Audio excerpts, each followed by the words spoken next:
ਇਹ ਨਜ਼ਮ ਮੇਰੀ ਦੂਜੀ ਨਜ਼ਮ ਹੈ ਕੈਨੇਡਾ ਪਹੁੰਚਣ ਤੋਂ ਬਾਅਦ। ਨਜ਼ਮ ਹੈ ਤਸਵੀਰ।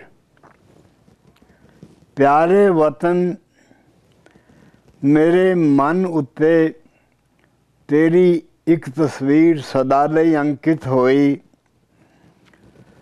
ਜੋ ਫੁੱਲ ਖਿੜਿਆ ਛੱਡ ਕੇ ਆਇਆ, ਕਦੇ ਨਹੀਂ ਉਹ ਮੁਰਝਾਏਗਾ। ਜੋ ਦੀਵੇ ਮੈਂ ਜਗਦੇ ਛੱਡੇ, ਸਦਾ ਜਗਣਗੇ। ਸਜੇ ਬਾਜ਼ਾਰ, ਨਸਦੀਆਂ ਸੜਕਾਂ, ਰੋਸ਼ਨ ਧੁੱਪਾਂ, ਤਾਜ ਮਰਮਰੀ, ਹਰੇ ਖੇਤ ਤੇ ਲਾਲ ਕਿਲਾ ਸਭੇ ਹੀ ਜਿਉਂਦੇ। ਇੱਕ ਖੂੰਜੇ ਮੇਰੇ ਮਿੱਤਰਾਂ ਦੇ ਹੱਥ ਉਦਾਸੇ ਹਿਲ ਰਹੇ ਨੇ, ਜੋ ਪ੍ਰਦੇਸ਼ ਜਾਣ 'ਤੇ ਮੈਨੂੰ ਛੱਡਣ ਆਏ। ਹੋਰ ਅਨੇਕਾਂ ਚਿਹਰੇ ਚੀਜ਼ਾਂ, ਥਾਵਾਂ, ਰੰਗ ਟਿਮਕਣੇ ਬਣੀਆਂ, ਜਿਨ੍ਹਾਂ ਨਾਲ ਮੇਰਾ ਮੋਹ ਬੱਝਾ। ਇਸ ਤਸਵੀਰ 'ਚ ਮੇਰੀ ਮਾਂ ਦਾ ਡੌਰ ਪੌਰ ਮੁਰਝਾਇਆ ਚਿਹਰਾ ਸਭ ਤੋਂ ਵੱਧ ਗੂੜਾ ਹੈ।